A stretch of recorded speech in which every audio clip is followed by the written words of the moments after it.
Praise the Lord, জয় যিশু। ঈশ্বরের সন্তান,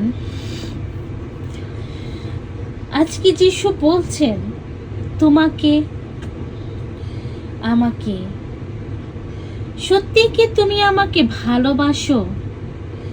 যদি তুমি আমাকে ভালোবাসো তাহলে আমার আজ্ঞাগুলো তুমি পালন করবে, আর আমার দেখানো পথ তুমি অনুসরণ করবে। ঈশ্বরের সন্তান আজকে আমাদের কাছে প্রশ্ন ছুড়ে দিচ্ছেন, বাইবেল সত্যি কি তুমি যিশুকে ভালোবাসো? যাচাই করে দেখি। এফেসীয় 4:21 থেকে আমরা শুনি প্রভু আমাদের জন্য কি বলছেন।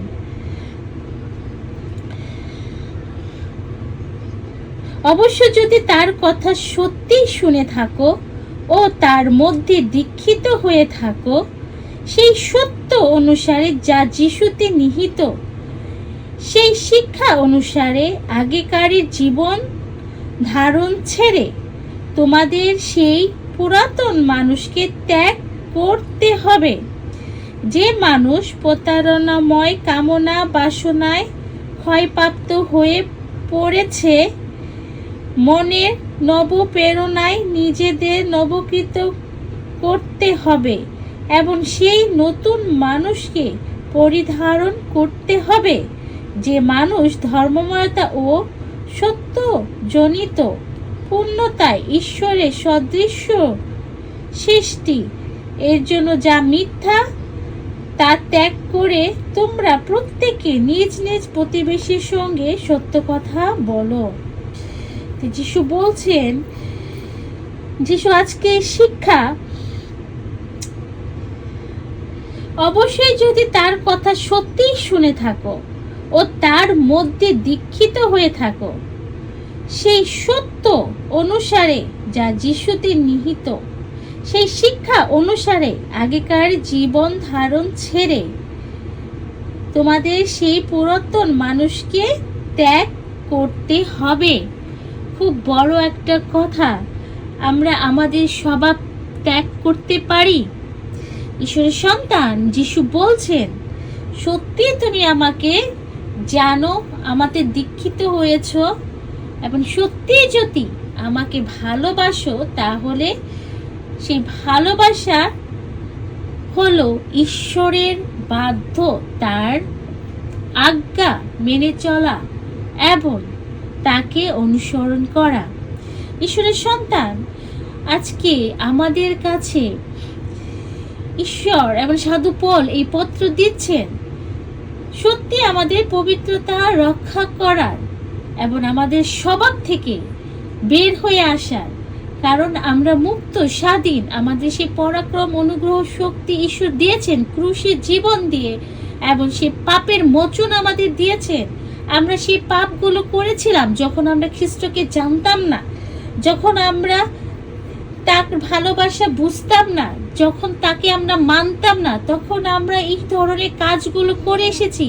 মিথ্যা কথা, ঝগড়া, অশান্তি এবং জীবনযাপন বিশৃঙ্খলভাবে করে এসেছি। কিন্তু আমরা প্রত্যেক ঈশ্বরের সন্তান, যখন তার রক্ত দ্বারা আমরা মুক্তি লাভ করেছি, তখন থেকে আমরা সেই পরাক্রম, সেই অনুগ্রহের কৃপা আমরা প্রত্যেক সন্তানদের ঈশ্বর দিয়েছেন। তিনি কি বলছেন? বিষয়, পুরাতন মানুষকে ত্যাগ করো, নতুন মানুষ হও।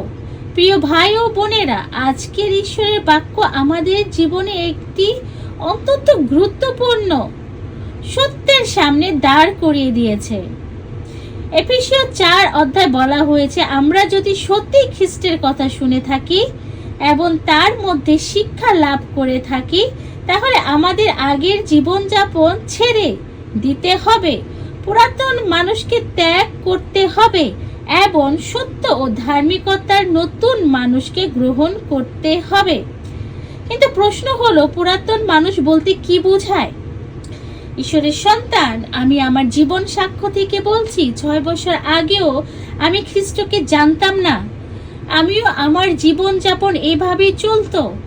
আমিও মিথ্যা কথা বলতাম, কেউ ঝগড়া করলে এক কথা শোনালে তাকে 10 কথা শোনাতাম, ঈশ্বর আজ্ঞা মানতাম না, মিথ্যে কথা বলতাম, অনবরত রাগ করতাম, ক্ষমা করতাম না, এবং তখন যিশুকে জানতাম না। আমিও এগুলো করে এসেছি। পুরাতন মানুষ বলতে কি বোঝায়?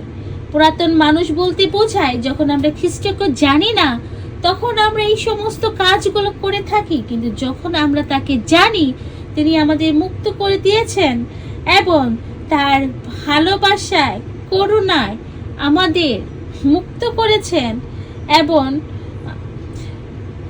খ্রিস্টের কথা শুনে যদি যিশু বলছেন, যদি সত্যি খ্রিস্টের কথা শুনে থাকো এবং তার মধ্যে শিক্ষা লাভ করে থাকো, তাহলে আগেকারের জীবনযাপন ছেড়ে দিতে হবে। যখন খ্রিস্টকে আমরা জানি এবং তাকে মানি এবং তাকে ভালোবাসি, তাহলে সেই আগেকারের জীবনযাপন আমরা ছেড়ে দেব। পুরাতন মানুষ হলো সেই স্বভাব। আর এটা দেখো, এটা আমার মধ্যেও ছিল 6 বছর আগে। এখন আপনার মধ্যে আছে কিনা আমরা যাচাই করে দেখি। যে স্বভাব ঈশ্বরের কাছ থেকে আমাদের দূরে নিয়ে যায়, রাগ, অহংকার, হিংসা, মিথ্যা কথা, ক্ষমা না করা, অন্যকে ছোট করা, খারাপ চিন্তা এবং নিজের ইচ্ছাকেই সবকিছুর উপরে রাখা, এইসব পুরাতন জীবনের প্রকাশ পায়। আমরা অনেক সময় বলি আমি খ্রিস্ট বিশ্বাসী, কিন্তু ঈশ্বরের বাক্য আমাদের প্রশ্ন করে, তোমার বিশ্বাস কি তোমার জীবনকে পরিবর্তন করেছে? ঈশ্বরের সন্তান, যদি তুমি খ্রিস্টকে ভালোবাসো এবং তার বাক্য তোমার হৃদয়ে আছে, তুমি তাকে অনুসরণ করো, তাহলে তোমার জীবনে তা প্রকাশ পাবে। কারণ আমার জীবন সাক্ষী, আমি 6 বছর আগেও এমন জীবন যাপন করেছি, আর এখনো সেই খ্রিস্টের সে ভয় আমার জীবনে কাজ করে। আগে অনেক মিথ্যা কথা গালি করতাম, এখন মিথ্যা কথা গালি শুনে ভেতর থেকে একটা বিতৃষ্ণা আসে, শুনতেও ভালো লাগে না, ভয় সৃষ্টি হয়। কেন?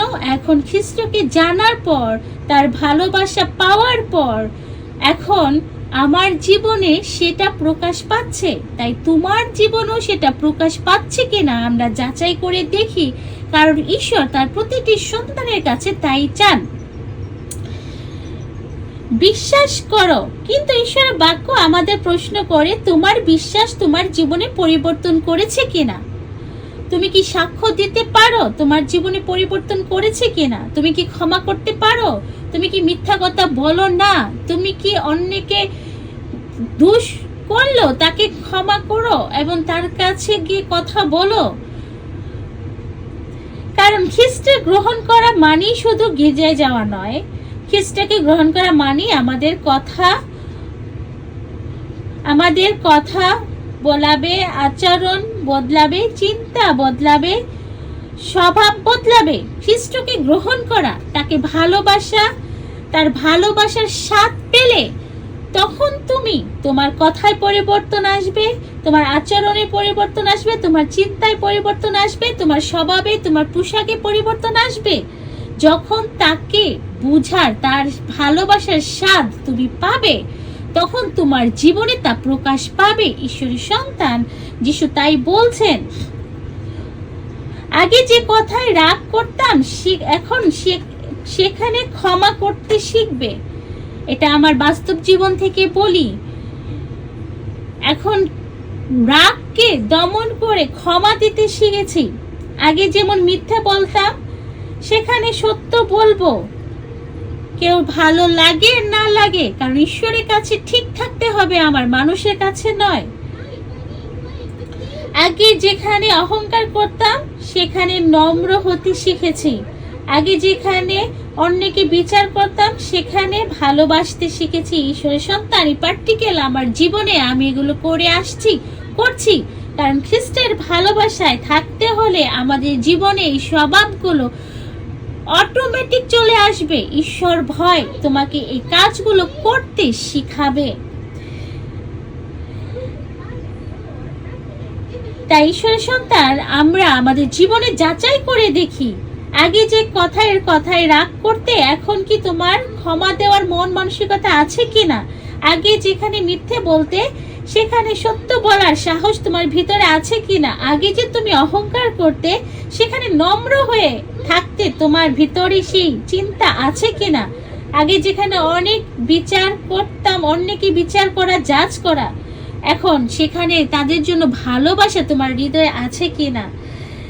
তাই এই ভাই বোনেরা, পুরাতন মানুষকে ত্যাগ করা একদিনের কাজ নয়, এটা প্রতিদিনের এটা প্র্যাকটিস। আমি যখন যিশুতে আসি তখন আমি দুবার আমার স্পিরিচুয়াল ফাদারের বিশেষ আশীর্বাদ পেয়েছি।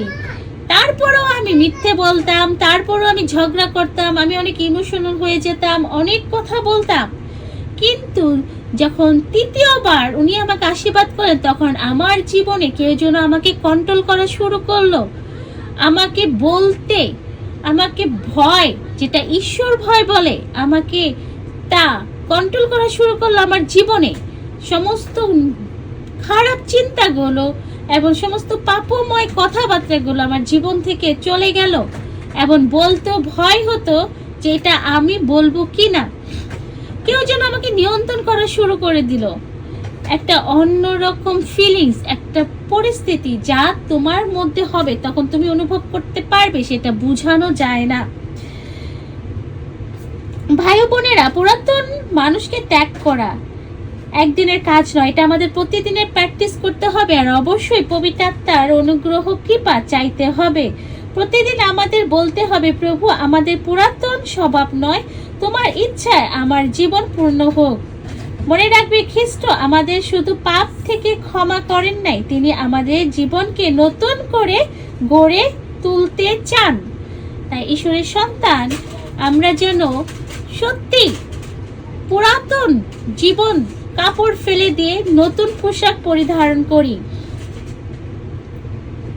তাই আজকে নিজেদের প্রশ্ন করুন, আমাদের মধ্যে কি এখনো পুরাতন মানুষের অভাব আছে কিনা? আমার কথায় কি রাগ আছে কিনা? আমার মনে কি হিংসা আছে কিনা? আমি কি এখনো ক্ষমা করতে পারি কিনা? আমি কি মানুষের সামনে একরকম আর একা থাকলে আরেক রকম? আজ প্রভুর কাছে সেই পুরাতন স্বভাবগুলো সমর্পণ করুন এবং ঈশ্বরের কাছে সেই অনুগ্রহ যাচনা করি। আমরা প্রার্থনা করি, হে প্রভু যিশু, আমাদের পুরাতন জীবন ও পুরাতন স্বভাবগুলো তোমার হাতে সমর্পণ করছি।